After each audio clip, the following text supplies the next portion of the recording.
Olá a todos, meu nome é Marcelo e juntamente com o professor Bruno e a professora Patrícia nós vamos estar conduzindo o curso de Morfologia Vegetal. Eu espero que vocês aproveitem bastante e na nossa aula de hoje nós vamos introduzir a célula vegetal. É claro, é muito importante que entendamos o que é a célula vegetal antes de começarmos a estudar os tecidos, órgãos e toda a estrutura do corpo das plantas. Então, primeiramente, o que seria a célula vegetal? Essa é uma pergunta importante, né? Já que existem algumas teorias que divergem aí quanto ao conceito de célula. A primeira teoria que eu introduzo aqui para vocês diz que as células são as menores unidades estruturais e funcionais da vida. Essa é a chamada teoria celular e que deve ser de amplo conhecimento aí entre vocês. Mas eu também apresento uma outra teoria que é bastante interessante, na qual estabelece-se, através da teoria organismal, que a célula, um organismo não é um grupo de unidades independentes, mas sim uma unidade viva, subdividida em células, que estão conectadas e coordenadas em harmonia como um todo. Essa teoria organismal é particularmente interessante quando a gente está estudando as plantas, porque as plantas, na verdade, as células vegetais não apresentam individualidade completa, isso é, elas são completamente interligadas uma com a outra, o que a gente chama de simplasto.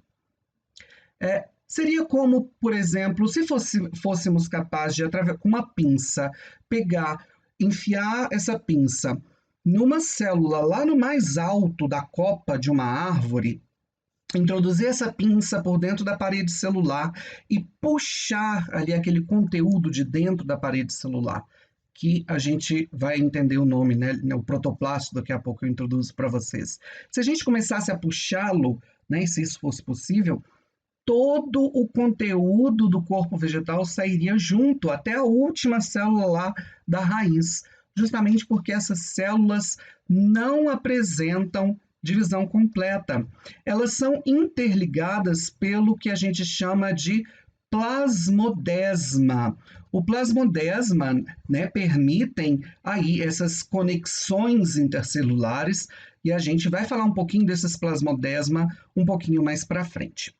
Hoje nós vamos estudar então algumas estruturas celulares, a começar pelos plastídeos, entre eles vocês devem conhecer bem aí os cloroplastos, né? Local onde ocorre a fotossíntese. Nós vamos falar também de parede celular, que a gente vai ver que é uma estrutura única nas plantas e que faz toda a diferença na célula vegetal. E além disso, uma última estrutura que nós vamos falar serão os vacúolos, essa estrutura central aqui na célula que ocupa um grande volume na célula vegetal e também tem a sua importância. Antes de iniciarmos, antes de falarmos sobre cada uma das estruturas que nós vamos pincelar aqui hoje, é importante dizer para vocês que a gente espera que vocês tenham conhecimento das outras organelas e estruturas celulares. Como nossa aula é curta, eu tive que focar aqui nessas 3 estruturas que fazem toda a diferença na célula vegetal. Além disso, é importante dizer que quando a gente está analisando uma célula vegetal, a célula pode ser dividida em 2 partes. Então, se a gente for capaz de retirar todo aquele conteúdo de dentro da parede celular, esse conteúdo a gente dá o nome de protoplasto, ao passo que então, ali, esse protoplasto é a membrana celular e todas as organelas, incluindo, né, núcleo, que é uma organela também, contida dentro da parede celular. Então, a célula vegetal pode ser separada em 2 estruturas distintas, né, a parede celular e o protoplasto. Esse protoplasto aí hoje é alvo de vários aportes biotecnológicos, né? Cultura de tecido, etc., melhoramento genético que utilizam cultivo de cloroplasto para fazer aí esses estudos. E como a gente está vendo que a parede celular não é somente uma estrutura ali de delimitação, a gente está vendo que ela é tão importante que a gente consegue separar todo o resto dela, nós vamos dar início ao estudo da parede celular. Eu quero que essa estrutura celular vegetal fique bem fixada na mente de vocês e que vocês vejam a importância da parede celular na anatomia, na morfologia, na fisiologia, na estrutura e função de todos os tecidos e órgãos vegetais. A parede celular, ela é a estrutura que concede forma e tamanho à célula vegetal. Ela delimita a célula vegetal e não só é uma parede, como uma parede de casa, que daria ali uma estruturação mecânica, ela tem importantes funções que nós vamos ver mais adiante. Mas tudo dentro da biologia é importante que nós tenhamos isso em mente. Forma e função são características interrelacionadas. E já que a parede celular dá forma, ela também vai estruturar a função de uma célula vegetal. E como ela está delimitando a célula, lógico, ela vai dar diferentes tamanhos. Existem células vegetais, tá, gente? A célula não é somente microscópica. Existem aí tecidos condutores, células de xilema, que podem chegar aí de centímetros até quase metros de tamanho.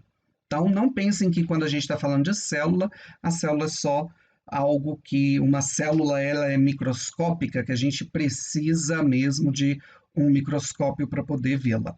Algumas células não, a gente vê a olho nu. Mas, além do que já foi dito, né? A parede celular, ela determina o formato final da célula. E já que ela dá a forma final da célula, como vocês podem ver aqui, né? Células diferentes, formatos, esse grupamento de célula que vai formar um tecido e que, por sua vez, em grupo formarão órgãos, a forma de um órgão, a forma de uma folha, a forma de uma raiz, a forma de uma flor, etc., também é dada, a textura, inclusive, também é dada pela parede celular. Além dessas funções importantíssimas, existe uma outra função, um outro aspecto muito importante da parede celular, que é a prevenção da ruptura da membrana plasmática. O que seria isso? Vocês devem lembrar, lá do ensino médio, né, no ensino fundamental, o processo de difusão da água, um processo passivo, sem gasto de energia, que a gente chama aí de osmose, quando ela ocorre através de uma membrana. E a presença da parede celular vegetal a faz ser única, faz a célula vegetal ser única e diferente completamente da célula animal. Quando a gente coloca uma célula animal ou uma célula vegetal em um meio isotônico, iso é igual, isso é, a concentração de solutos no meio externo é igual à concentração de solutos no meio intracelular, existe um equilíbrio dinâmico. A mesma quantidade de água que entra na célula é a mesma quantidade de de água que sai da célula. Então, o equilíbrio não é estacionário. A água está entrando e saindo, mas em iguais quantidades. Quando a gente coloca a célula animal em um meio hipotônico, hipo é abaixo, né? Então, o meio ele está menos concentrado do que o interior da célula. O que vai acontecer? A água, ela tende a entrar dentro da célula animal, justamente devido à diferença do gradiente de potencial osmótico. A água ela sai do meio menos concentrado e vai para o meio mais concentrado. Então, ela entra dentro da célula. A célula animal ela não apresenta uma parede celular. vai chegar um ponto em que essa água, a entrada de água é tanta que essa célula pode explodir. Então, isso não ocorre na parede celular. Devido à parede celular, isso não ocorre em plantas, porque a parede celular ela é rígida, ela impede que a célula vegetal estoure. A membrana celular começa a se encher.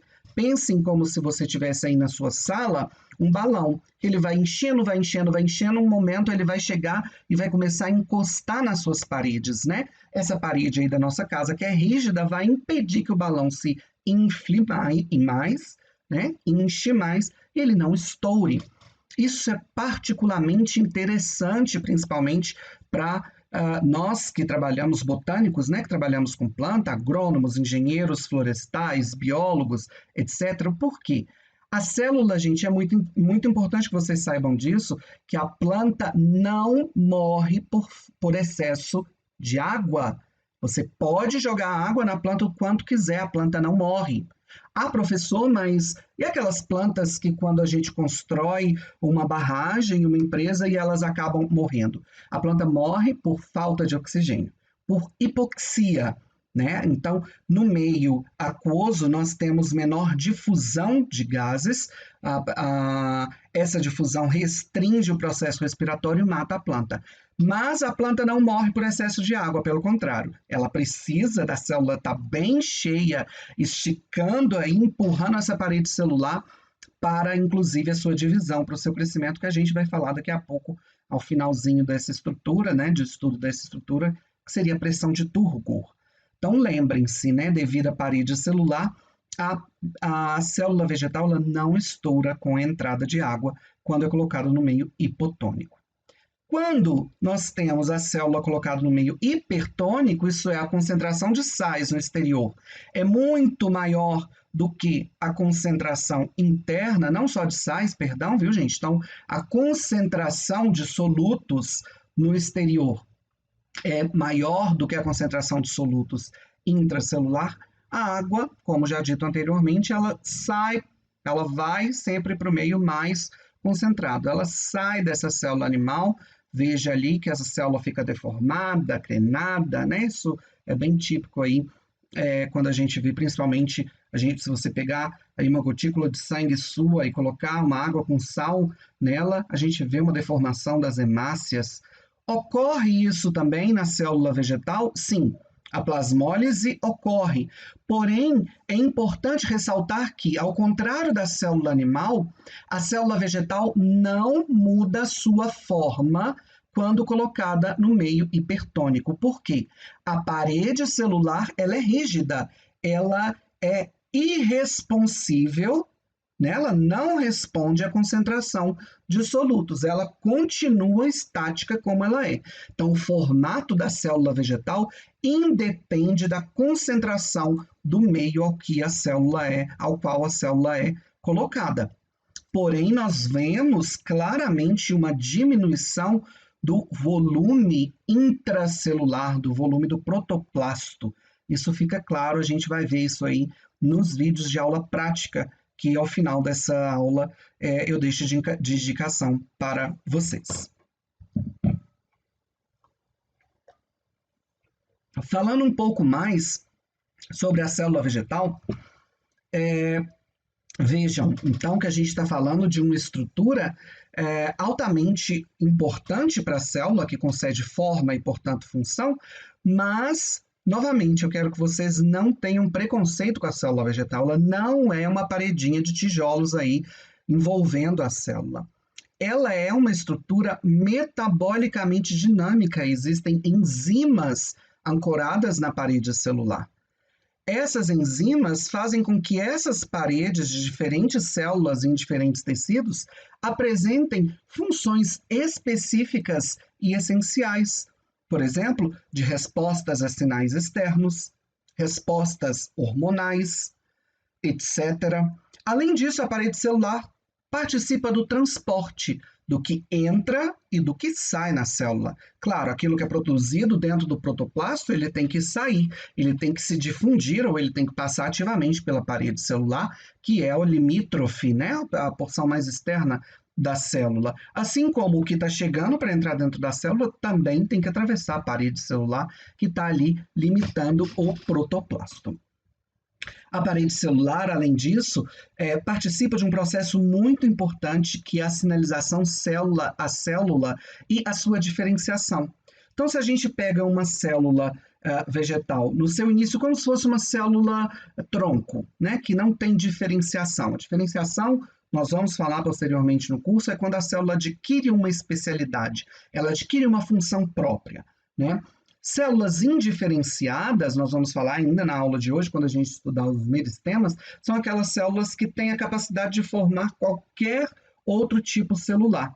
Se a gente pega essa célula indiferenciada e coloca em contato com uma parede celular de uma outra célula previamente diferenciada, que já tem uma função específica, a comunicação, essa presença dessa parede já diferenciada, induz a diferenciação dessa célula indiferenciada, essa célula meristemática, ela vai virar o mesmo tipo celular.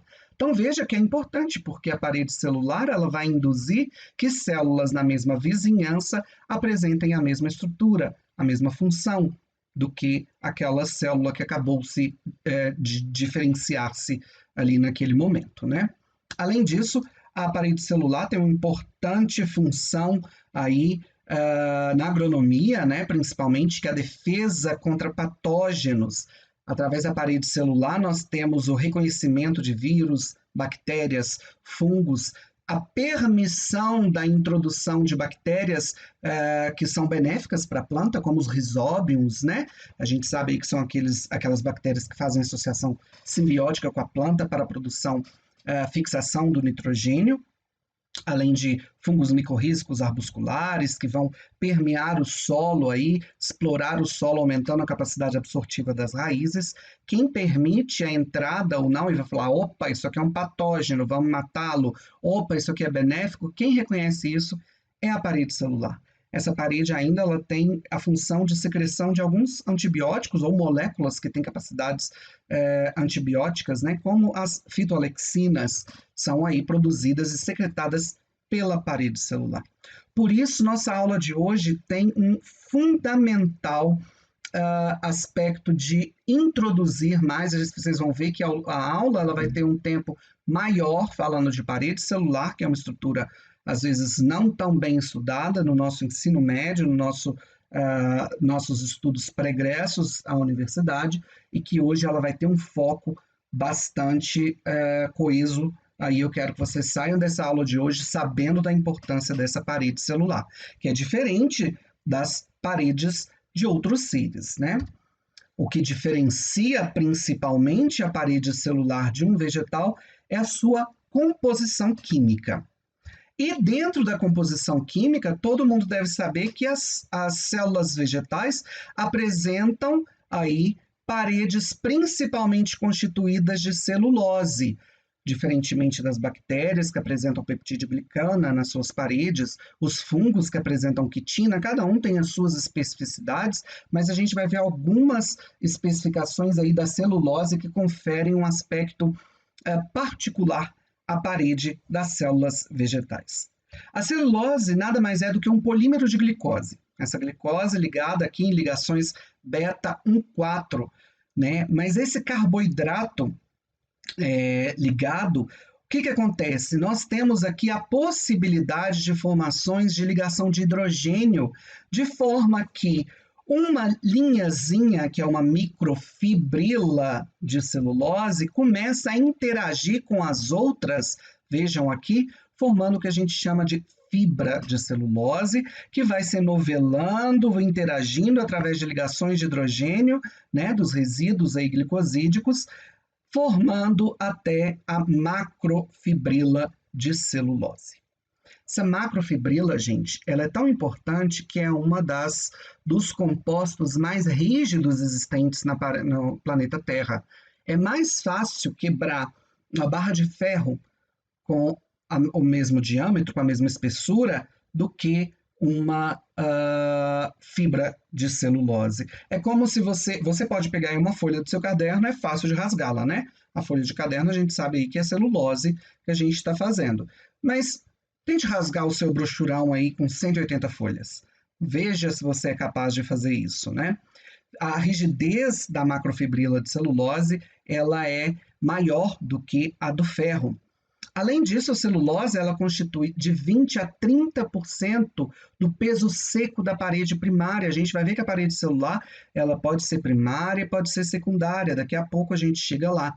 E veja então que quando a gente está, por isso que a gente se alimenta de fibras, quando a gente está falando, a gente tem que ter uma dieta rica em fibras, o que a gente está comendo é celulose. Então, grande parte do peso da planta é constituído do peso seco, né, que a gente tira a água, é celulose. Além da celulose, existe uma outra molécula muito importante, que é a hemicelulose. Gente, não pense que uma hemicelulose seria metade de uma celulose. Não, ela é diferente da celulose, ao contrário de serem ligações beta-1,4 de glicose, nós temos aqui a ligação de glicose com xilose. Essa hemicelulose, o que ela faz?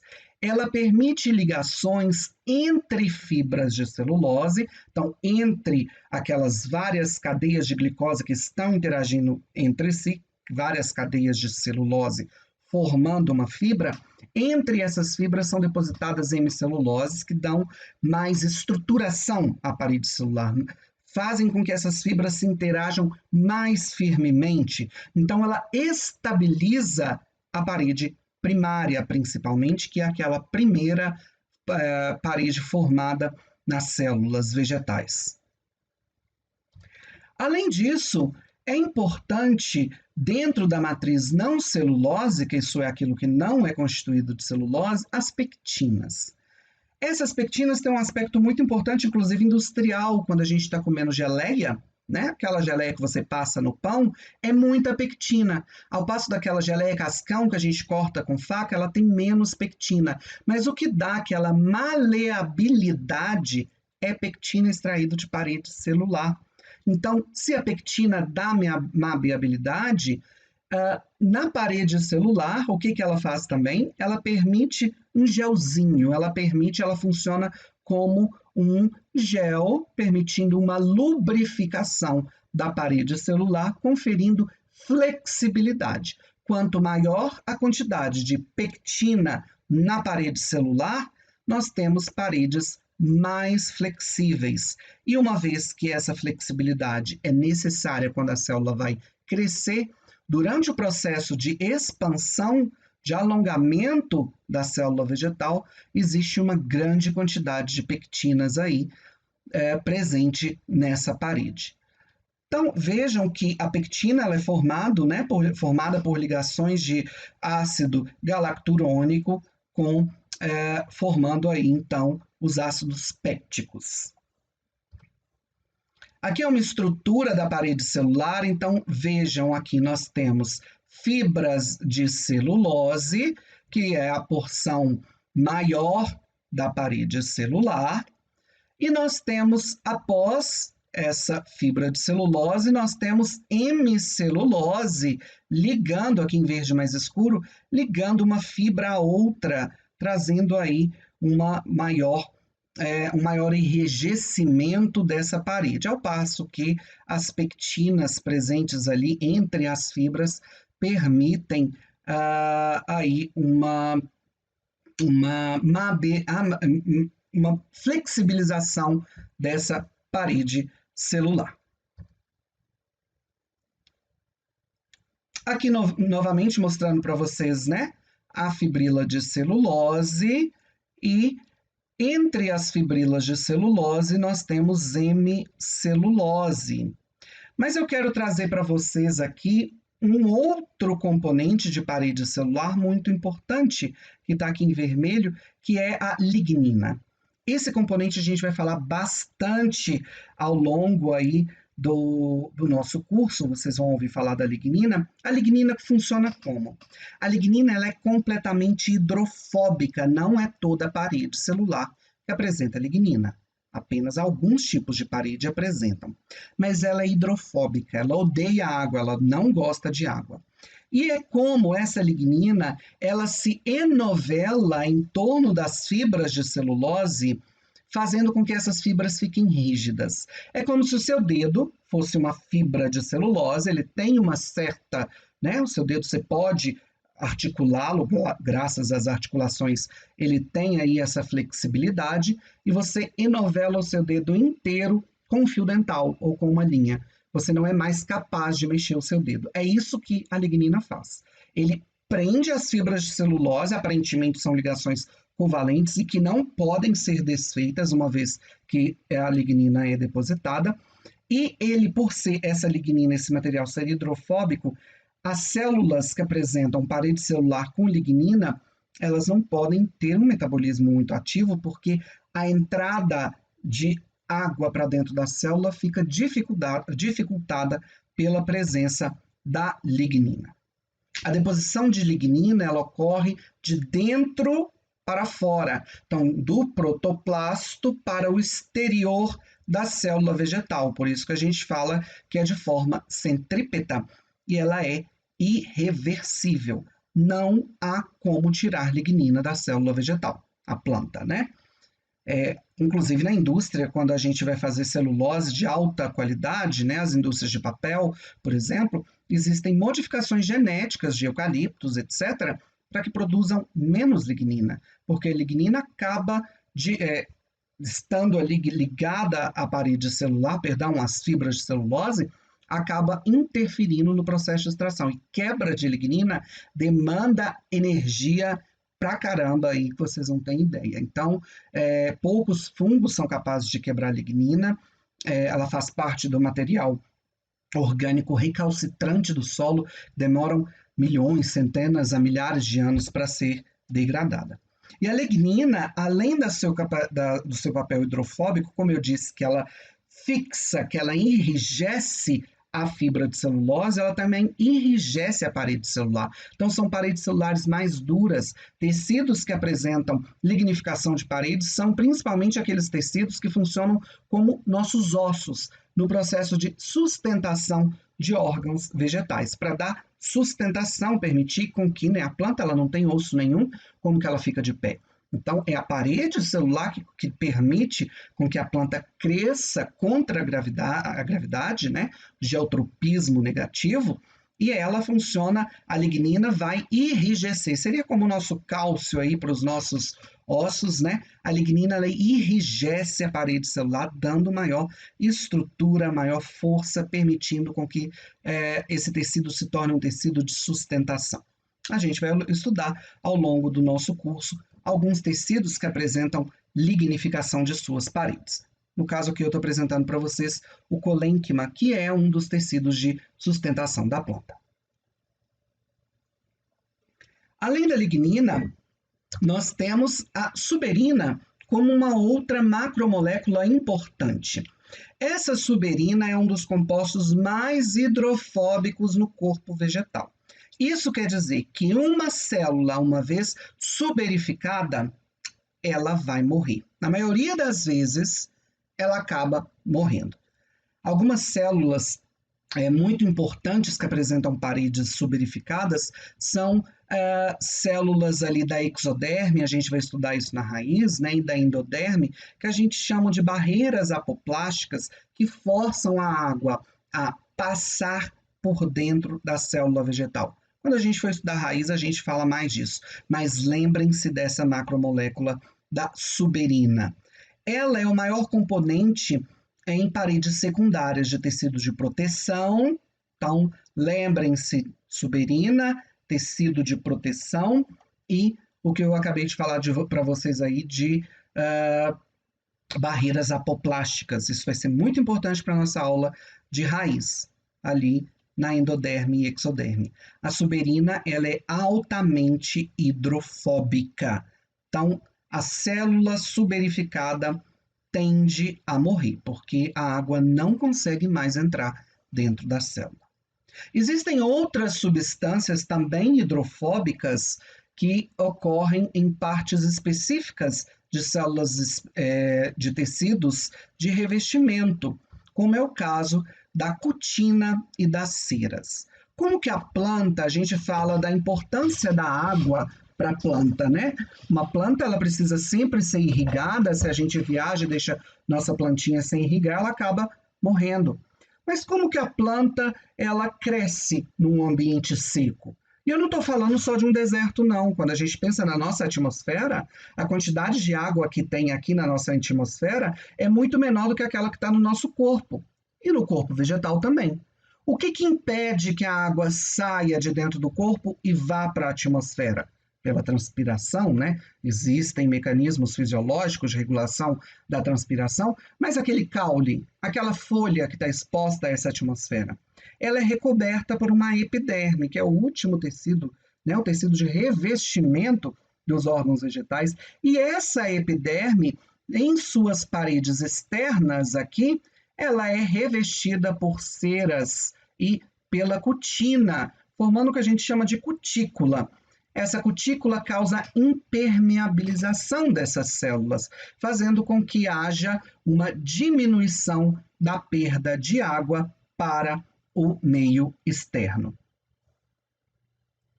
Bom, eu não trouxe para vocês todos os constituintes, trouxe aqui os constituintes que eu julgo mais importantes aí para vocês saberem, mas dei uma estudada aí também nos constituintes químicos da parede celular.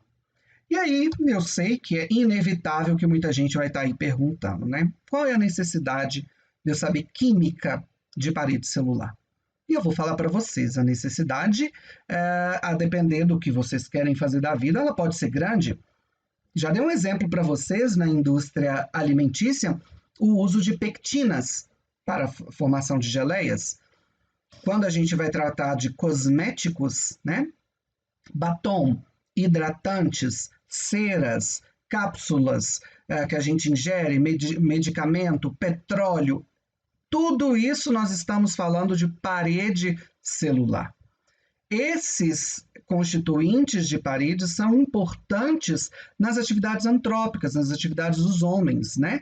Hoje a gente já sabe aí, por exemplo, da importância do látex natural na aviação, tá? Que não tem nada a ver com parede, do constituinte da parede celular, mas existe uma relação entre produção de látex e parede celular também. Mas se nós não revertermos os fungos que estão atacando, as doenças, perdão, que estão atacando aí Hevia brasiliensis, que são as seringueiras, a gente pode ter uma crise da aviação, porque os pneus dos aviões, eles só podem ser feitos de borracha natural, porque a sintética não aguenta a variação de temperatura quando está lá no menos 50 na atmosfera, a 500 graus na hora que o avião toca no solo. A única componente que aguenta isso é o látex natural. Assim como para fazer batom, maquiagem, tudo isso é retirado da parede celular de vegetais. Então, a gente precisa, sim, estudar e saber sobre parede celular. Além disso, para aqueles que gostam de taxonomia, a gente consegue estabelecer relações evolutivas e de parentesco entre plantas, estudando a química da parede celular. Alguns compostos são específicos e ocorrem apenas em algumas famílias, né? Isso permite classificações taxonômicas dessas famílias. Além disso, existe um aspecto muito prático, que é o que, por exemplo, nós, no Laboratório de Fisiologia de Plantas sob Estresse, trabalhamos com a fitorremediação, que é a utilização de plantas para depurar, para retirar do ambiente elementos que estão ali contaminando, né? Contaminantes. Dentre eles, elementos traços, muitos dos metais, o que acontece? Vejam aqui uma planta de um tratamento que não recebeu elementos traço, e tudo que nós temos em amarelo aqui é lignina. A deposição de lignina, aqui em vermelhinho e lignina também, veja a diferença entre essas duas, né? A planta tratada com elemento traço, com metais, e as não tratadas. O que esse depósito de lignina na parede permite? Que a planta absorva o metal, mas que esse metal não vá para a parte aérea, não vá para a folha, para as partes fotossintetizantes, onde ele seria danoso. Ele prejudicaria o crescimento da planta. Então, o que na raiz acontece? A lignina ela tem muitas cargas negativas. Ela aprisiona esses metais na parede celular, Ao passo que ela está limpando o ambiente, a planta continua crescendo, porque nós temos uma redução do efeito tóxico desses metais, desses elementos traços aí na parte aérea, reduzindo seu efeito nefasto nas partes fotossintetizantes. Então, dentro do nosso laboratório, a gente faz seleção quando eu vou trabalhar numa área de mineração, quando eu vou revegetar uma área previamente contaminada ou poluída. Um dos aspectos que a gente usa, a depender do contaminante, claro, se for um contaminante metálico, eu olho a capacidade dessa planta em produzir lignina. Isso, vejam então a importância do trabalho tecnológico, sabendo empregar aí a morfologia e, nesse caso, a biologia celular, né? Parede celular. Através da parede celular, eu tenho aí nossas pesquisas, nós temos nosso grupo de pesquisa desenvolvendo trabalhos bastante elegantes dentro da universidade. Além disso, para vocês aí da agronomia, principalmente, nós temos um aspecto muito importante que é a nutrição animal. Então, é importante saber quando a gente vai dar uma dieta para determinados animais. Sou biólogo, tá, gente? Então, um pouco de falar sobre essa parte aí não é muito para mim, mas a composição de fibras é um dos aspectos da nutrição. E o que é fibra? Parede celular, celulose. Então, quanto mais fibras ou menos fibras necessárias numa dieta, a gente vai ter que escolher espécies que produzem paredes com mais ou menos celuloses. Então, estudar a parede celular também é um indicativo do valor nutracêutico de determinadas espécies que são utilizadas aí na nutrição animal. Tendo estudado um pouquinho sobre a composição da parede celular, vamos falar agora sobre estrutura. Como que é essa parede celular? Então vejam aqui, como eu disse para vocês, a célula tem o seu protoplasto, que é o interior da parede, e depois nós temos a parede celular. Vejam que nós temos uma parede secundária e uma parede primária. Toda e qualquer célula vegetal apresenta parede primária. Tem esse nome porque ela é a primeira a ser produzida. E ao seu interior, no seu interior, em algumas células, pode haver a deposição da parede secundária. Isso é, uma parede tardiamente produzida, mas é a parede mais jovem, porque a produção da parede ocorre de dentro para fora. Significa que essa porção aqui verde clarinho, né? A gente vai falar isso daqui a pouco, ela é a mais jovem do que essa porção em amarelo, que é a parede primária e é a mais antiga na célula. Então, com base na composição química, na estrutura, na disposição dos elementos dentro da parede celular, a gente pode diferir a parede em duas, né? Além disso, é importante lembrar de um outro constituinte da parede celular, que é a lamela média. O que é a lamela média? É aquela região de contato entre duas paredes adjacentes. Essa região tem um gelzinho, principalmente pectina, que está ali depositada, que permite com que uma célula se deslize em cima da outra célula, né? Da sua companheira. Então, a lamela média parte da parede celular e logo após a lamela média nós temos a parede primária, que toda e qualquer célula apresenta parede primária, principalmente constituída por celulose. Ao passo que algumas células apresentam uma outra estrutura de parede mais jovem, internamente depositada, que a gente chama de parede celular secundária. Vejam que elas, de acordo com a orientação das fibras de celulose, nós podemos identificar camadas separadas S1, S2 e S3 dessa parede secundária, o que a gente não pode fazer na parede primária. Essa parede secundária tende a ser muito mais espessa, muito maior, né, em espessura do que a parede primária. E é muito importante que vocês saibam qual é a porção mais jovem da parede celular. Então, vamos pegar aqui uma célula vegetal. Aqui nós temos nossas rosetas de celulose, que são aquelas enzimas que produzem celulose para a parede celular, ancoradas na membrana plasmática da célula vegetal. Essas rosetas de celulose vão estar extrudindo celulose para a parede primária. Então, essa aqui é uma célula com parede primária, ok? Ao passo que a celulose começa a ser depositada, se há necessidade, se a célula for determinada para isso, ela pode produzir um espessamento da sua parede primária. A região em amarelo aqui, né, é a mais jovenzinha. Veja então que a celulose é empurrada, ela empurra de dentro para fora a parede celular primária. Então, a região mais velha da parede primária é a mais externa, e a região em amarelo é a mais jovem, aquela mais próxima do protoplasto. Isso vai acontecer também com a parede secundária. Aquelas células que apresentem parede secundária, a parede secundária ela é depositada no interior da parede primária. Ela empurra para o exterior a parede primária, ficando no seu interior. Então, essa parede secundária, ela é ontogeneticamente mais jovem, né? E no tempo também ela é mais jovem do que a parede primária. Ótimo. Então, já vimos aí que a parede primária e parede secundária podem ocorrer nas células vegetais, né? A parede primária sempre ocorrendo, mas há um importante conceito.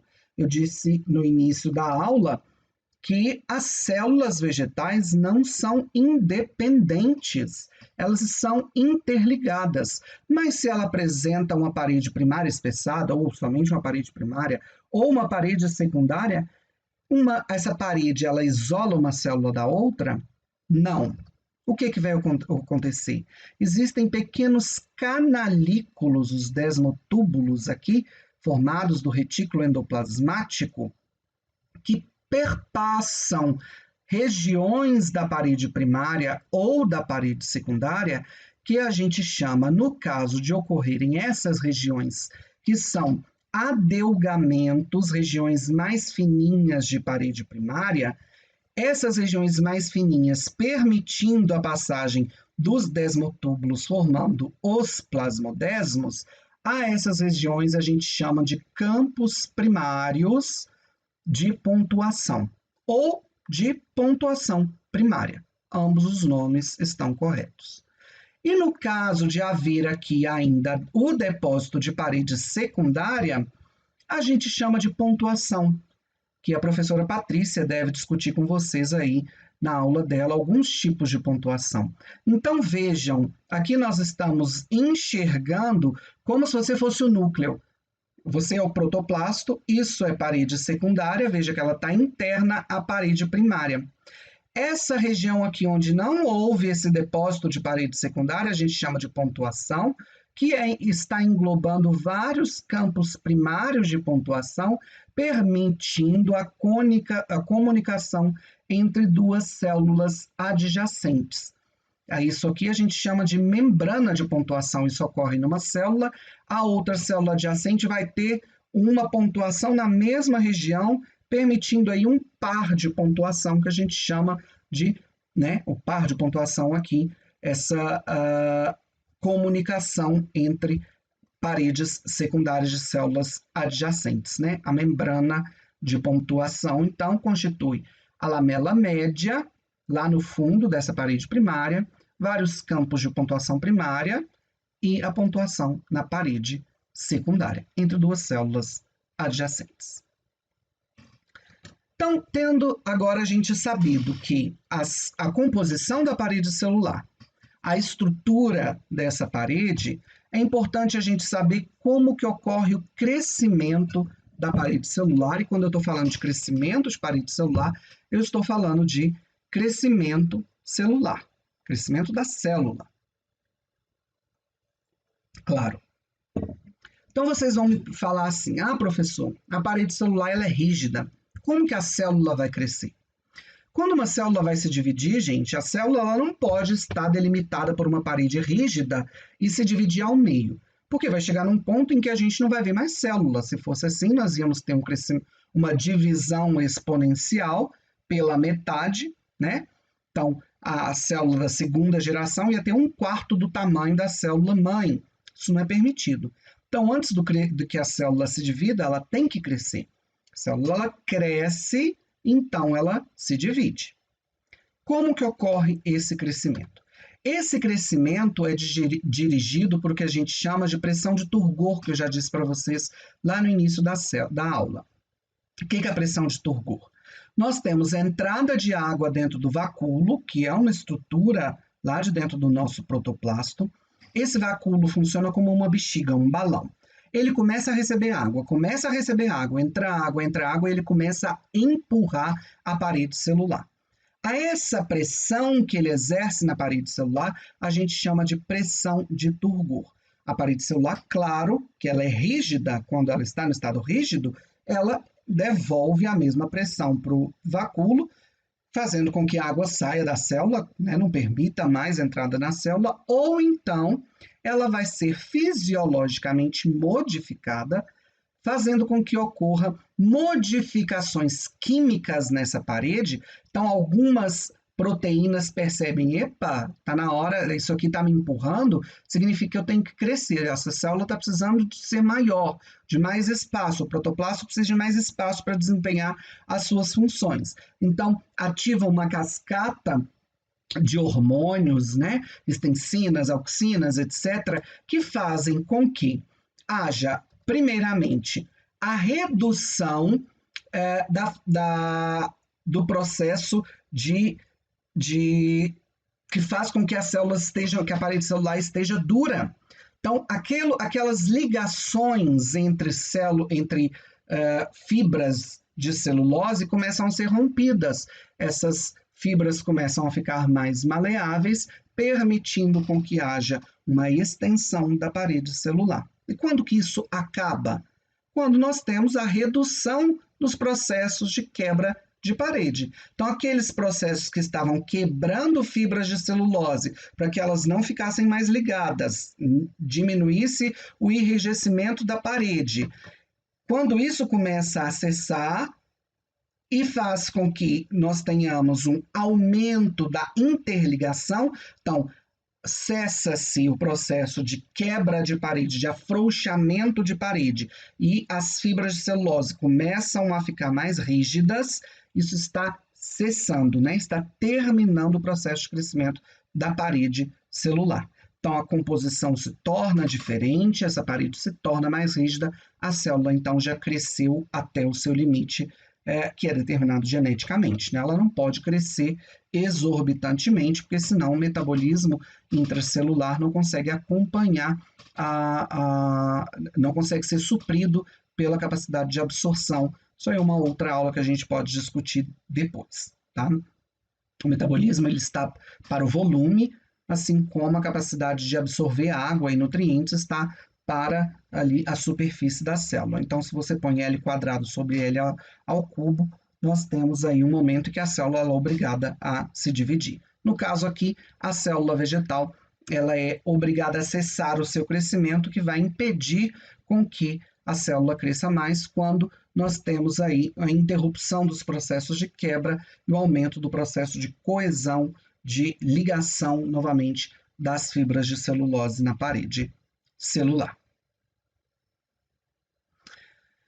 E já que nós estamos falando de pressão de Turgot, eu trago uma figura aqui para vocês da elódia, né? Essa elódia, veja aqui, o protoplasto bem verdinho, que é dado pelos cloroplastos, né? Pelo pigmento clorofila, mas veja a parede celular ali bem definida, definindo a célula vegetal. Isso aqui significa que essa célula ela está entrando num processo de seca ou de excesso de sais. Esse processo, gente, inclusive, importante aí para vocês da agronomia e da floresta, que ele pode ser irreversível, pode chegar num ponto em que vejam que não está tendo mais conexão entre as células, né? Então, essa ruptura, que a membrana plasmática ela se desgarra da parede celular, que a gente chama de ponto de murcha permanente, a célula não consegue se reidratar. E aí a planta acaba por morrer. Mas essa expansão, no caso dela se reidratar, em alguns casos, se a gente jogar a água aqui novamente, ela poderia crescer, esse protoplasto iria começar novamente a estar aí todo preenchendo a estrutura, o volume de dentro da parede celular. E isso é dado por uma organela que a gente chama de vacúolo, que eu acabei de falar para vocês, que causa a pressão de turgor na célula vegetal. Então, hoje nós vamos falar do vacúolo. Existem aí vacúolos em euglena, o vacúolo pulsátil, que vocês devem lembrar, etc. Mas na planta, esse vacúolo ele é muito interessante, porque quando a célula já está crescida, né, diferenciada, esse vacúolo ele representa até 90% do volume da célula. Ele é um vacúolo grande e central, né? A célula, quando ainda está indiferenciada, pode apresentar pequenos vacúolos, né? Protovacúolos, que a gente chama, que vão se fundir e formar um vacúolo grande. Esse vacúolo, diferentemente das outras organelas, ele não apresenta membrana dupla, tá? Todas as organelas celulares apresentam dupla membrana, inclusive o núcleo é uma organela.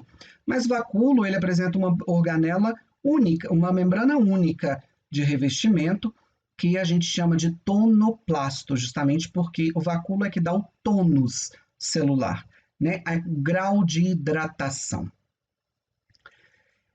Bom, o vacúolo, gente, eu já disse uma função importantíssima para vocês, que é o crescimento celular, dado pela pressão de turgor, que está intimamente relacionado ao processo de expansão celular. Mas além de receber água, o vacúolo ele funciona também em processos fisiológicos importantíssimos, como, por exemplo, manutenção do pH celular.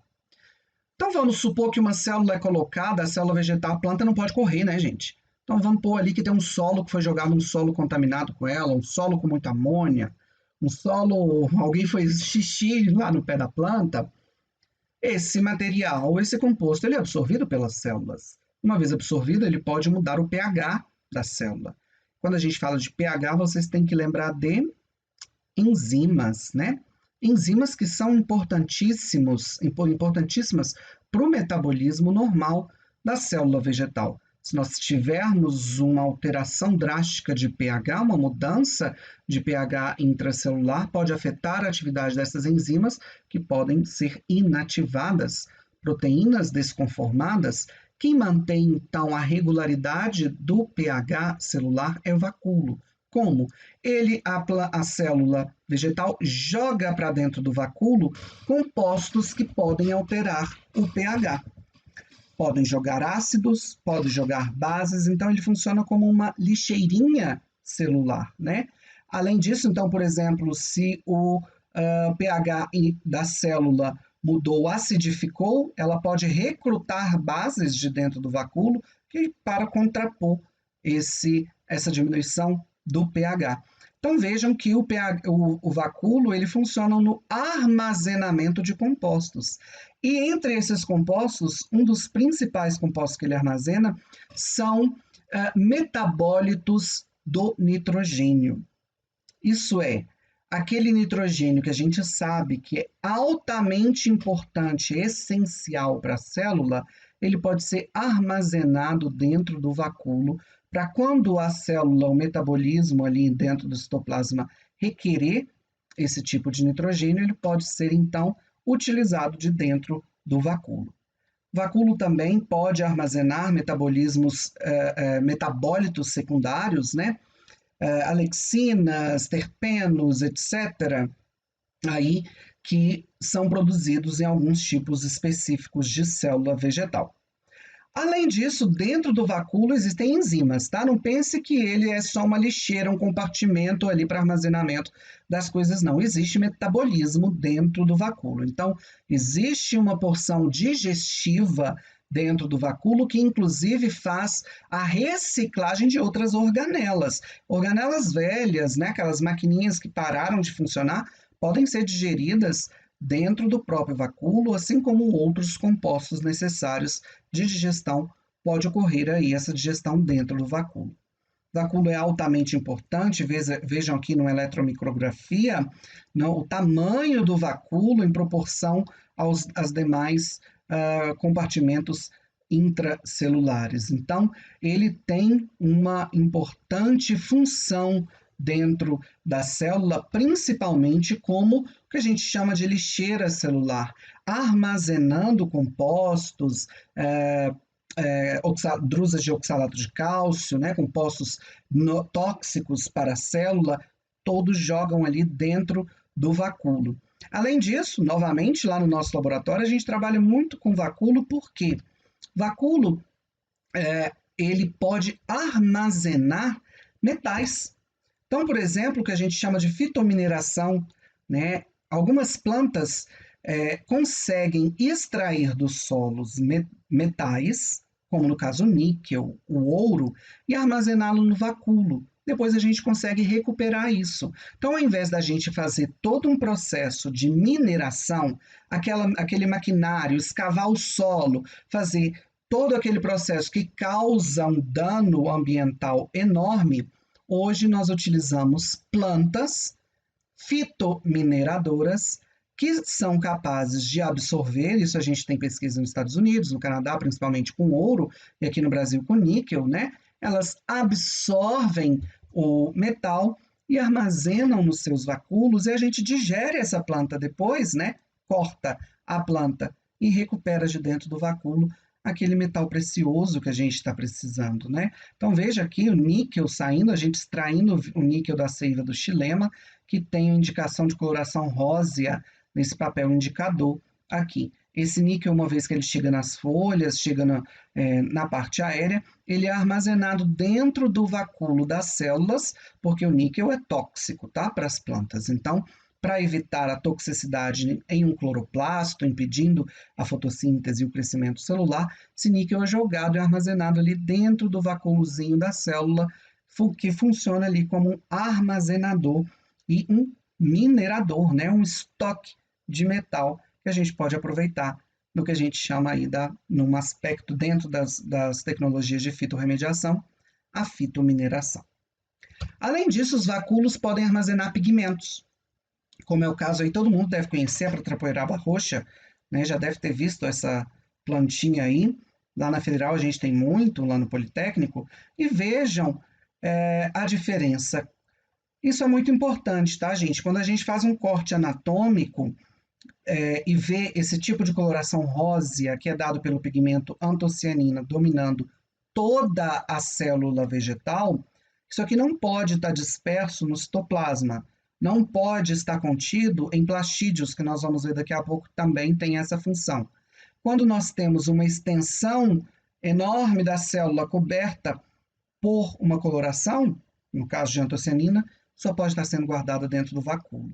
Então, o vacúolo aí funciona para o armazenamento de antocianinas que vão funcionar na atração de polinizadores, dentre outras funções fisiológicas aí no corpo da planta. Além disso, dentro do vacúolo, nós podemos ter inclusões, né, corpos de sílica. Por exemplo, vocês já devem ter comido uma pera, que quando você mastiga, ela tá areienta, caroquenta, até um pouquinho, parece que você está mastigando um pouquinho de areia, né? Aquilo são inclusões silicosas ou de oxalato de cálcio, e essas inclusões, essa areinha, ela está presente dentro dos vacúolos, tá? Eles são armazenados dentro do vacúolo celular. E essas inclusões têm, por exemplo, formas, e de acordo com as formas diferenciadas, a gente dá nomes diferenciados. Uma delas que vocês já devem ter ouvido falar são as ráfides. Isso aqui é típico numa planta que eu não sei se vocês conhecem, mas na casa da avó da gente, da mãe, a gente é um pouquinho mais velho, a Comigo Ninguém Pode. O que que acontece? O cachorro vai lá, né, come a Comigo Ninguém Pode, isso aqui fura o esôfago, fura o sistema digestivo do cachorro, que pode causar uma hemorragia interna, ou do animal, né, inclusive humanos, bebês, etc., causa hemorragia interna, podendo acarretar na morte. Então, isso aqui são agulhas, né, essas formas aciculares presentes aí dentro do vacúolo, que a gente chama de ráfides. E de acordo com o formato dessas inclusões, nós temos nomes diferenciados, né? Monocristais, drusas, areia cristalina, etc. Então vejam aí que o vacúolo, não só para o crescimento, ele também é diferenciado na célula vegetal porque ele funciona para o armazenamento de compostos do metabolismo primário, do metabolismo secundário, armazenamento de pigmentos e também como uma lixeira para a digestão de outras organelas, metabolismo intracelular, mas também como um estoque de materiais de contaminantes ou também de elementos metabólitos necessários aí para a fisiologia da planta. Finalmente, nós vamos falar sobre os plastídeos, né? Nossas últimas organelas, nossas últimas estruturas celulares da nossa aula sobre a célula vegetal. Os plastídeos, gente, são estruturas muito interessantes dentro da célula vegetal e dentre eles todo mundo já ouviu falar aí do cloroplasto, que é o lugar onde ocorre a fotossíntese, né? Que é o pigmento, graças ao pigmento clorofila, que absorve a energia solar. Mas não existem somente cloroplastos. Os plastídeos podem ser diversos, eles recebem nomes diferenciados de acordo com a sua estrutura e de acordo com a sua função. Então, por exemplo, aquele plastídeo que armazena clorofila, ele é chamado de cloroplasto. Aquele plastídeo que armazena amido, ele é chamado de amiloplasto. Nós vamos ver agora aqui quais são os plastídeos existentes no corpo celular. Todos os plastídeos, antes de se diferenciar, isso é, adquirir uma função, eles são proplastídeos. Não tem coloração e não tem função específica. E aí, então, eles podem se diferenciar em plastídeos que têm função de armazenamento de pigmentos ou plastídeos de armazenamento de substâncias e que são normalmente incolores. São chamados de leucoplastos, uma cor leitosa, por isso o leucoplasto. Aqueles que têm pigmento, clorofila, recebem um nome especial que é o cloroplasto. No caso dos cromoplastos, nós temos aí a função de armazenamento de antocianinas, de pigmentos amarelos, como os carotenoides, e de pigmentos avermelhados. Os plastídeos, gente, eles são organelas derivadas das cianobactérias, tá? Então, através da teoria da endossimbiose, uma célula engolfou uma cianobactéria, né? Fazendo uma associação simbiótica entre elas, e eles possuem DNA próprio, eles duplicam sozinho, porque eles possuem o seu próprio genoma, de forma que todos os plastídeos de uma célula mãe, por mais que tenha tido um cruzamento entre, a gente vai ver isso lá na parte da fecundação, da dupla fecundação, né? Eles são originados da célula materna. Assim como nossas mitocôndrias são originárias da célula materna, os plastídeos também eles têm origem própria, né? Eles se autoduplicam, eles são independentes da fecundação, justamente porque eles têm o seu próprio material genético, funcionam sozinhos, digamos assim. Claro que ao longo do processo evolutivo, nós temos aí, por exemplo, a produção da rubisco, que é a primeira enzima participante na fotossíntese, parte dela produzida dentro do núcleo da planta, e o resto dentro do plastídeo. Houve uma interação entre esses compartimentos da planta. Mas os plastídeos, eles têm um metabolismo próprio, seu genoma próprio, possuem uma dupla membrana e etc. Os leucoplastos, como eu disse para vocês, são aqueles plastídeos apigmentados, né, que não apresentam pigmentos. No caso, eles podem ser amiloplastos, que armazenam amido, proteinoplastos, que armazenam proteínas, elaioplastos, que armazenam gorduras, óleos, etc., lipídios, ou eles podem ser pigmentados. No caso dos cloroplastos, o pigmento principal é a clorofila, também apresenta carotenoides, né, que dá a porção amarela, Ou nós temos os cromoplastos, que o pigmento predominante é o carotenoide, que dá aquela coloração alaranjada, amarelada, avermelhada, às células também. Veja a diferença, gente, quando nós temos armazenamento de um pigmento em um plastídeo, ele vira pontinhos quando a gente faz o corte. Ao passo que lá na antocianina, no vacúolo, ela está espalhada no vacúolo, então ela está predominando em uma grande parte da célula vegetal. Os plastídeos podem se interconverter, tá? Por exemplo, o pimentão verde pode virar pimentão amarelo e o pimentão vermelho pela interconversão do cloroplasto em um outro cromoplasto. Então vejam que eles podem se interconverter. Além dessa interconversão de cloroplasto para cromoplastos, nós podemos ter a interconversão de elaioplastos em plastídeos pigmentados. Vocês já devem ter visto aí batata inglesa, né? Com porções esverdeadas. Quando o leucoplasto dessa batata fica na luz, há a formação de clorofila dentro dos amiloplastos, e então os amiloplastos são convertidos em cloroplastos. Isso é importante saber, viu, gente? Porque essa parte, durante esse processo de conversão de amiloplasto em cloroplasto, nós temos o acúmulo de uma toxina. Então, é importante que podem causar disfunções aí digestivas, né? Diarreia, etc. Então, é importante não comer, não ingerir a parte da batata verde. Os cromoplastos, como a gente já pode imaginar, já que eles estão armazenando cor, a principal função deles é a atração. Então, eles estão muito presentes em órgãos relacionados à polinização, ao processo de reprodução sexuada, assim como eles podem também, quando não presentes, né? A gente vê aí beta-caroteno que a gente come da nossa cenoura, carotenoide, na raiz da cenoura.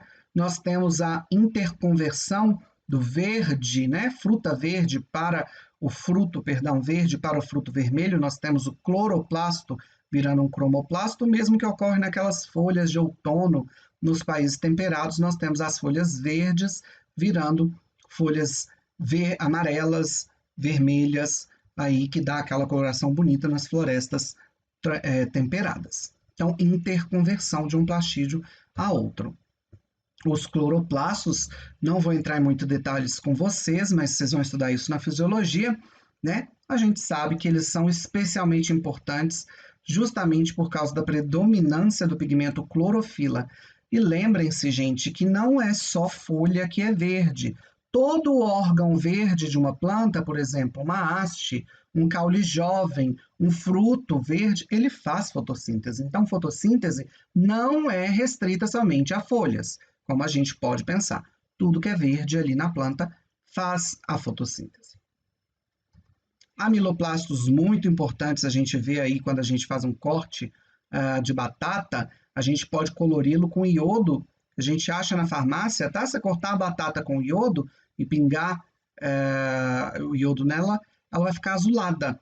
Isso aqui é bem interessante, inclusive, para um teste de veracidade de whisky. Quem tiver dúvida, estiver acompanhando a aula aí, pode me perguntar como que a gente pode ver se um whisky é falso ou verdadeiro através de um teste com uma batata depois, ou então procure aí na internet que vocês vão ver. Então veja uma aplicação bem prática para quem for fã aí de whisky dos plastídeos. Então, de forma geral, foi apresentado para vocês hoje aqui algumas organelas celulares, vacúolo, plastídeos e estruturas celulares, a parede celular vegetal. Essas não são as únicas características da célula vegetal. A célula apresenta ribossomo, lisossomo, mitocôndria, retículo endoplasmático liso, retículo endoplasmático rugoso, citoesqueleto, núcleo, nucleolo. Existem semelhanças e diferenças entre a célula animal e a célula vegetal. Apesar de eu ter apresentado somente 3 das mais importantes, eu espero que vocês estudem um pouco mais sobre a célula vegetal, procurem se informar sobre os constituintes, as organelas e suas devidas funções aí dentro da célula vegetal. Nós estamos terminando então aqui agora a nossa parte da célula vegetal e logo começaremos a falar sobre meristemas, que é o nosso primeiro tecido a ser estudado no nosso curso de morfologia vegetal.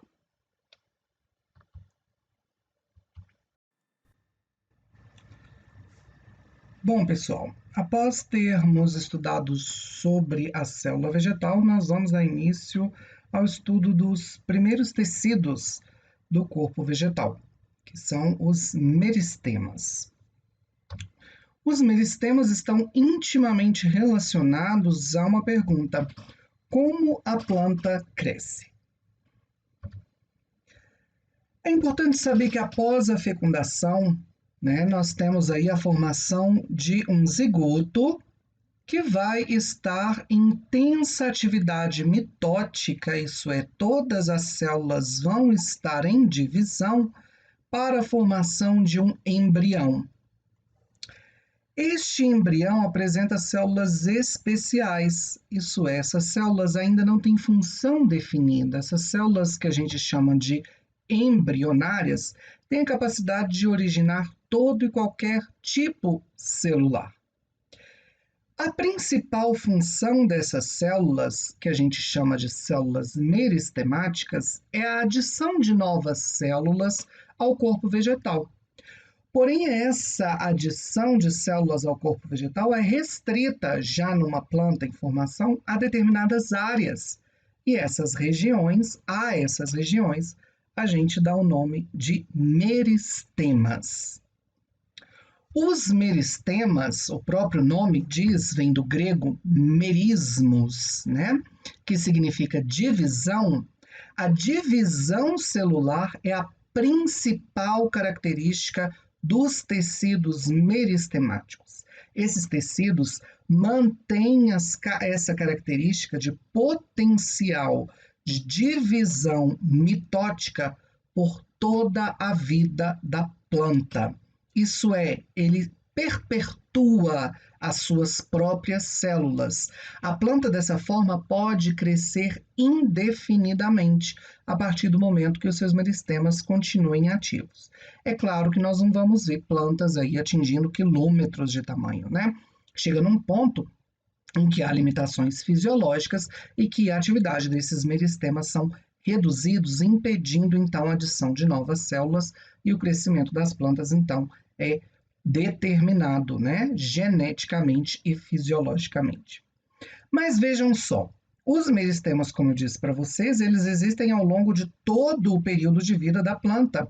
Mas como que uma célula, ao se dividir, dando origem a duas células que vão então adquirir funções independentes, diferenciação, vão adquirir funções próprias, como que então vai permanecer células para perpetuar a divisão celular posterior? Veja como que ocorre a divisão celular em um meristema. O meristema apresenta células que a gente chama iniciais. Essas células sempre vão guardar a sua característica embriogênica, indiferenciada. Essas células continuam como meristemáticas ao longo de toda a sua vida. Uma vez que uma inicial se divide, ela dá origem a duas células filhas. Uma parte dessas células filhas, essas duas células filhas, na verdade, vão se dividir por mitose e uma parte delas, que a gente chama de derivadas, que já apresentam alguma diferença das células iniciais, nós vamos ver daqui a pouco, essas derivadas vão passar pelo processo de diferenciação celular, que é a aquisição de forma e função específica, dando origem aos mais distintos tecidos no corpo vegetal. Ao passo que uma das células originárias da divisão da célula filha retorna ao estado inicial. Então, ela recompõe essa célula que seria perdida, essa célula se dividiu em duas, então ela foi perdida de dentro do meristema. Essa inicial ela é reposta através da divisão mitótica de uma das células filhas da inicial.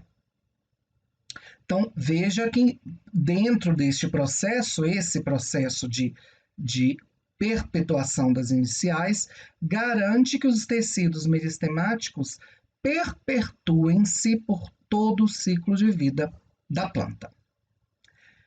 Os tecidos meristemáticos têm uma característica extremamente importante, que é a totipotência, que é a capacidade de produzir todo e qualquer tipo celular dentro do corpo vegetal. Inclusive de regenerar, de produzir uma nova planta, que é o caso, como a gente chama, das células tronco, né? No caso dos animais. E esse potencial de produzir novas plantas é utilizado na biotecnologia, por exemplo, na cultura de tecidos, onde a gente cultiva células meristemáticas e através de induções químicas, hormônios, etc., elas podem produzir toda uma gama de novas plantas, raízes, folhas, todos os órgãos vegetais, regenerando uma planta.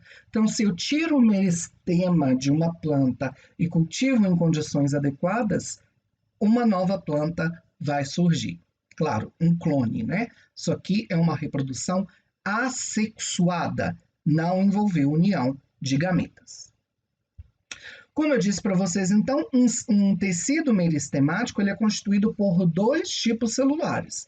As iniciais, que sempre vão estar se perpetuando e produzindo novas células para acrescentar ao corpo vegetal, e as derivadas, as quais vão se diferenciar, vão adquirir funções e formas específicas. Vamos ver as características de cada uma delas. As células iniciais, elas apresentam somente e unicamente parede celular primária e uma parede fina. Essas células estão em constante divisão, como eu disse para vocês. Não podem ter uma parede grossa que vai impedir ou dificultar o trânsito entre moléculas com o meio intercelular e intracelular e intercelular, né? Dentro e fora da célula. Não tem por que ter uma parede grossa, sendo que ela vai dividir, e as filhas vão ter que ter paredes finas. E o espessamento da parede celular, além de ser um gasto energético, vai dificultar o processo de divisão celular.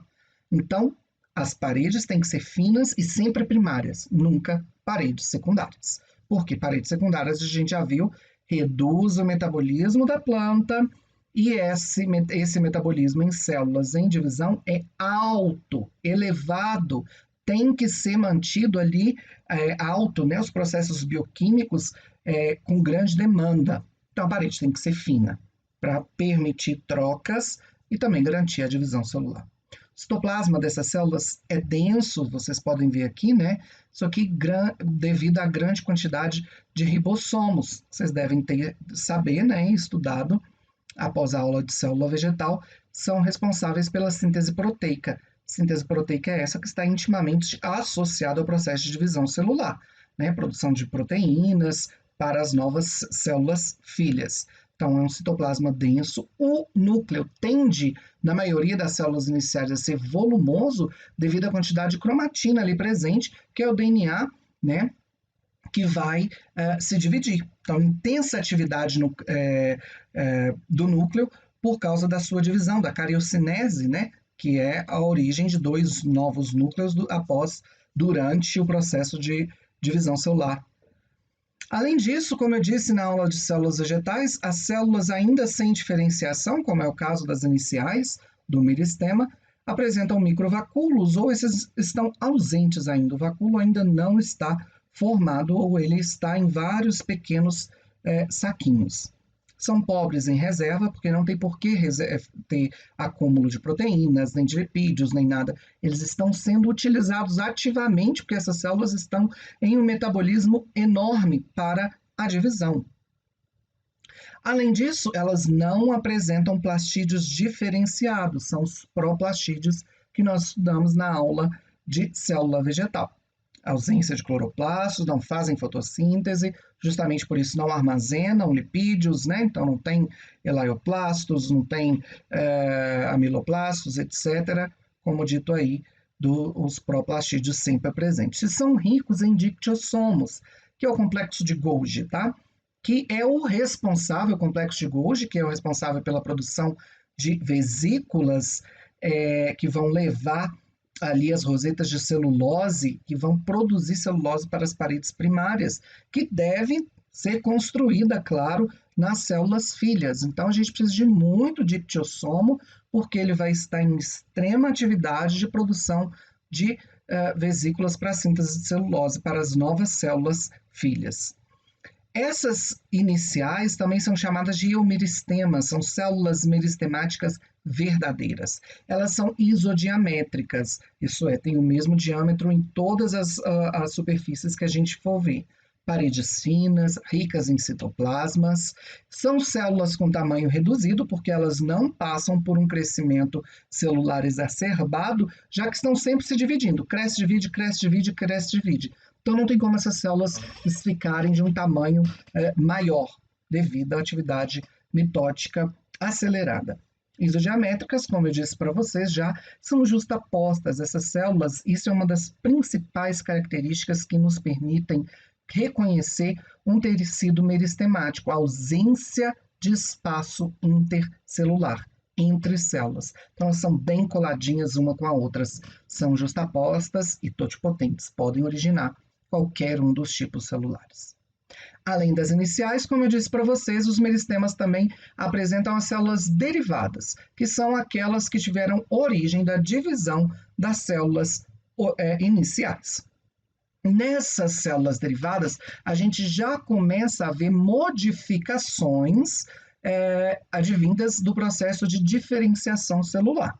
Então, nós temos paredes celulares mais ou menos espessas do que aquelas das iniciais, presenças de espaço intercelular, que é ausente nas células iniciais, elas têm formatos já adquiridos, então os formatos variáveis não são isodiamétricas como as iniciais. Um núcleo menos volumoso, porque essas células não estão mais ligadas ao processo de aquisição de novas células, originar novas células, elas vão se diferenciar em células especializadas. Então, não tem necessidade de ter muita cromatina, muito DNA ali em divisão. Citoplasma é mais ou menos denso, a depender do que elas vão originar.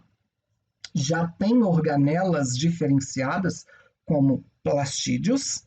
O vacúolo já está presente e elas já começam a armazenar algumas reservas, tudo indicando, tudo isso aqui vai nos indicar a qual tipo celular que essa derivada vai dar origem. Sabendo que os meristemas apresentam esses dois tipos celulares iniciais, totipotentes, para a divisão celular, e as derivadas que vão dar origem a células com funções específicas, os meristemas são também classificados quanto à origem e quanto à localização. Quanto à origem, a gente está falando de ontogenia. Se o meristema ele tem origem direta do embrião ou por desdiferenciação, sendo primário e secundário, respectivamente. E quanto à localização, nós vamos ver aqui principalmente apical, que é aonde ele está no corpo da célula. Apical, lateral e os intercalares. Vamos falar quanto à origem. Quanto à origem, os meristemas podem ser classificados em primário e secundário. Isso é, se o meristema ele tem origem na inicial lá do embrião, ele é um tecido, ele é um meristema primário. E ele sempre está ligado à atividade de divisão celular. Ao passo que os meristemas secundários, eles originam não de células embrionárias, mas de células que uma vez foram diferenciadas e passaram pelo processo de desdiferenciação. Mas o que é isso? Isso é uma coisa clássica e única das plantas. As plantas, vejam só, um meristema, ele pode... Então, a gente está vendo o processo de divisão celular, aqui a manutenção das iniciais meristemáticas, a obtenção de células diferenciadas, né, que vão ter funções diferentes, e essa célula, uma vez diferenciada, ela pode retornar ao estado meristemático. Quando isso ocorre, isso aqui, se essa for uma célula embrionária, veio lá do embrião, esse meristema seria um meristema primário. A gente vai ver quais são eles agora. Mas se o meristema veio da desdiferenciação, isso é, uma célula teve a sua função adquirida, adquiriu novas características morfológicas e fisiológicas, mas ela volta ao seu estado embrionário. Quem dera nós animais pudéssemos fazer isso, né? Que isso aqui é um processo de regeneração celular, de desdiferenciação celular, que vai dar origem aos meristemas secundários. Então vamos ver aqui novamente, ó.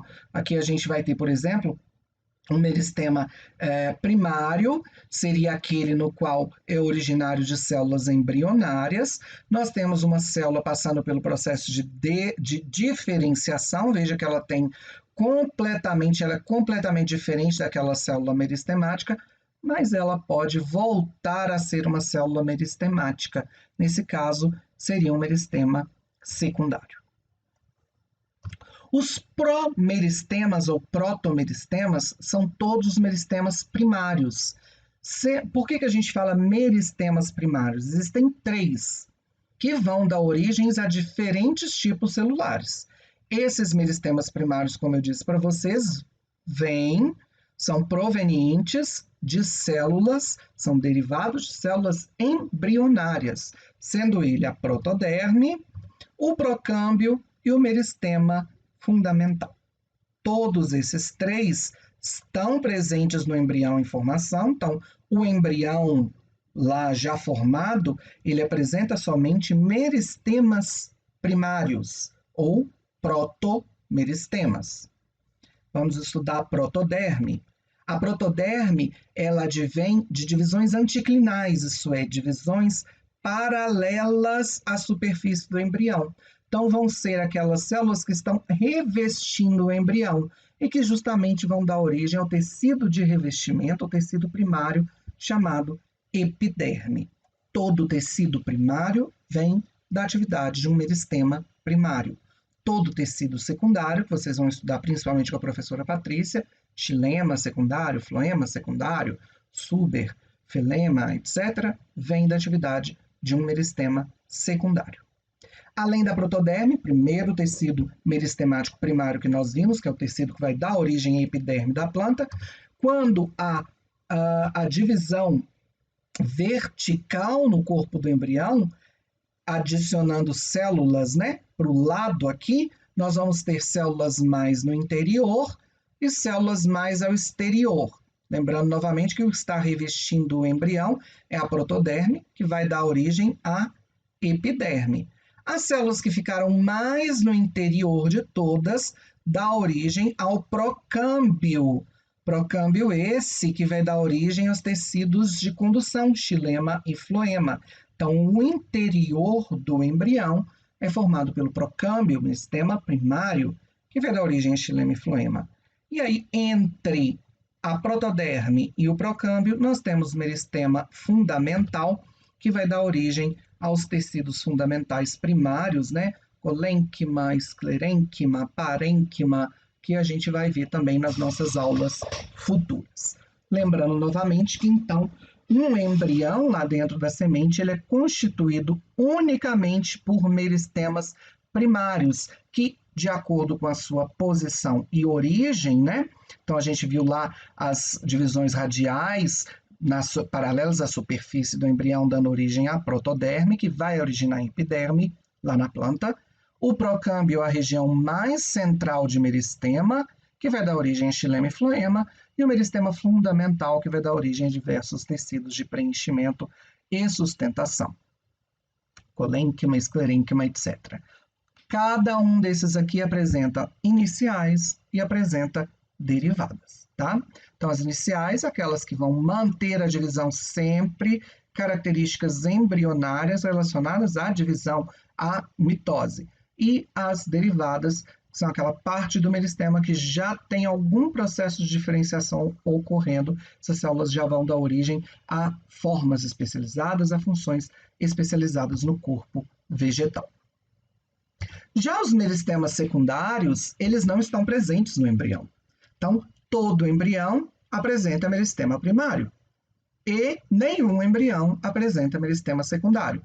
Os meristemas secundários são felogíneo, que vai dar origem ao feloderma e suber, que vai constituir lá uma porção de revestimento naquelas plantas que têm crescimento secundário. A gente já vai falar o que é crescimento secundário para vocês, mas nesse caso aqui seriam as árvores, tronco, né? Aquela parte que a gente fala que é a casca, né? A gente vai ver que não é bem casca, mas aí o suber, felogênio e feloderma constituindo essa porção aí que substitui a epiderme no crescimento secundário.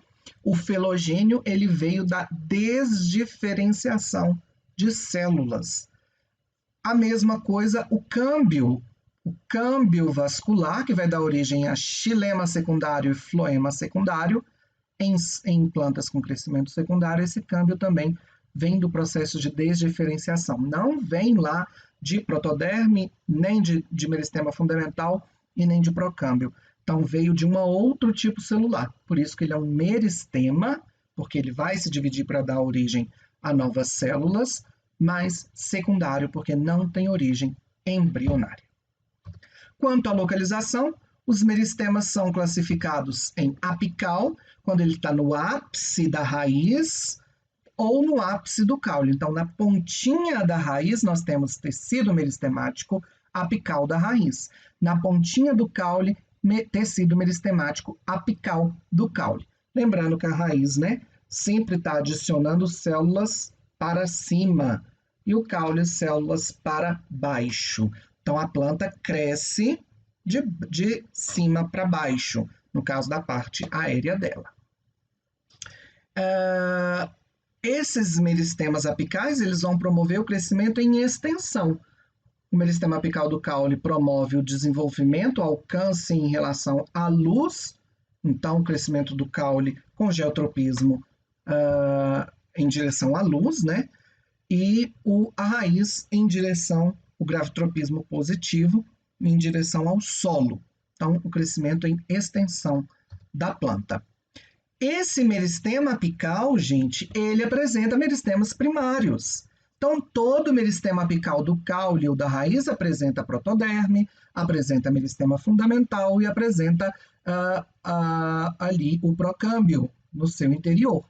Então, o meristema apical é localização, mas ele é formado por meristemas primários, que tiveram origem lá em células embrionárias.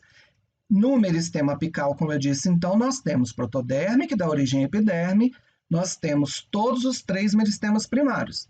Protoderme, meristema fundamental, que vai dar origem ao sistema fundamental, e o procâmbio, originando o sistema vascular. Além do meristema apical, nós podemos ter meristemas laterais, que é para o crescimento em diâmetro da planta, não o crescimento em extensão, tá? Em altura, seria a extensão. A altura da raiz também, né? Em profundidade. O lateral, ele cresce em diâmetro. Esse meristema, então, são os meristemas secundários que nós vimos. Câmbio, que vai dar origem a xilema e floema secundário, e o felogênio, que vai dar origem a feloderma e suber. E, além disso, existe o meristema intercalar, principalmente típico em gramíneas, que são alvo da predação, né, de herbívoros.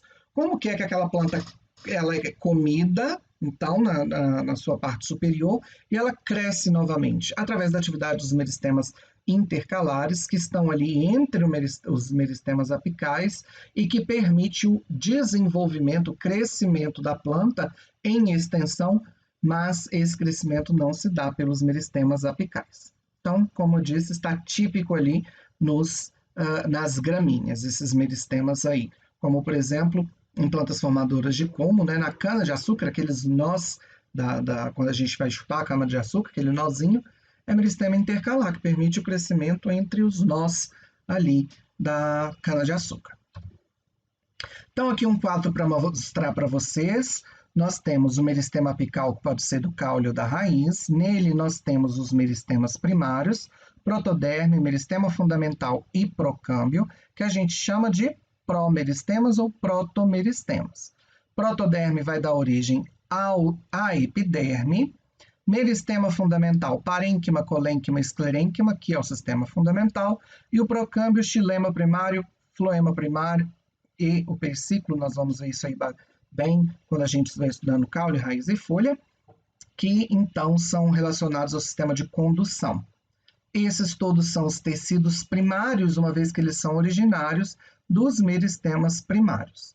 Esses tecidos primários podem dar origem a meristemas secundários através do processo de desdiferenciação celular, sendo os meristemas secundários, felogênio e câmbio, dando origem a tecidos secundários, suberifeloderme, floema secundário e xilema secundário. Agora, só para reforçar com vocês, uma coisa que é bem importante e que nós vamos discutir ao longo de todo o curso, nós vamos falar de crescimento, desenvolvimento, crescimento primário, crescimento secundário. É muito importante vocês saberem o que é crescimento vegetal. O crescimento é uma etapa no processo da planta que envolve o acréscimo de células provenientes da mitose e também o aumento do tamanho individual dessas células. O crescimento ele é mensurável. A gente pode medir uma régua, o tamanho, a gente pode pesar, né? Ver volume, ver massa. Então, o crescimento é mensurável, a gente pode medir. Desenvolvimento a gente não mede, tá bom? E o crescimento, já que ele é mensurável, que ele vem pelo acréscimo de novas células ou pelo aumento no tamanho dessas células, ele é classificado em dois. O crescimento primário, que é o crescimento em altura e profundidade da planta. Então, é o aumento vertical do corpo vegetal. E nesse crescimento primário, nós temos a atividade principalmente dos tecidos meristemáticos apicais, sendo o apical do caule e o apical da raiz. Então, que vai permitir esse crescimento em extensão em profundidade da planta, crescimento primário. Também meristemas intercalares no caso das gramíneas, como a gente já falou para vocês, né? Ali nas plantas produtoras de como que esse meristema intercalar também ajuda no processo de crescimento primário da planta. Então, crescimento primário, altura e profundidade, principalmente através da atividade dos meristemas primários localizados no ápice caulinar e ápice radicular, meristema apical do caule, meristema apical da raiz. Já o crescimento secundário é o crescimento em espessura. Toda planta apresenta crescimento primário? Nem toda planta apresenta crescimento secundário, somente algumas espécies. Esse crescimento horizontal em espessura do corpo se dá através da atividade dos meristemas laterais, que a gente já viu, o felogênio e o câmbio, que vai dar origem xilema e floema primário, né, no caso do câmbio, e o felogênio suberifelodermo. E desenvolvimento é diferente de crescimento. Crescimento, como eu disse, é mensurável, né? O desenvolvimento da planta são os estádios de desenvolvimento do corpo vegetal, que envolve tanto o crescimento, mensurável, e principalmente diferenciação, aquisição de frutos, aquisição de flor, aquisição de folhas, aquisição de troncos. Isso é a diferenciação. Formação de novos órgãos, de novos tecidos, o qual a gente chama de morfogênese. Então, isso está dentro de desenvolvimento, não de crescimento.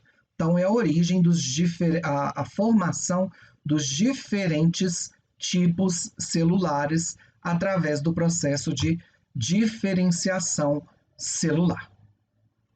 Então, aqui a gente acaba a nossa aula sobre meristema. Espero que vocês tenham gostado de saber aí como que a planta cresce e não deixem de rever aí, de estudar bastante a diferença entre crescimento, entre desenvolvimento e a localização dos meristemas. Onde é que os meristemas estão na planta e por que então que só nesses lugares a gente tem o crescimento. Muito obrigado a todos.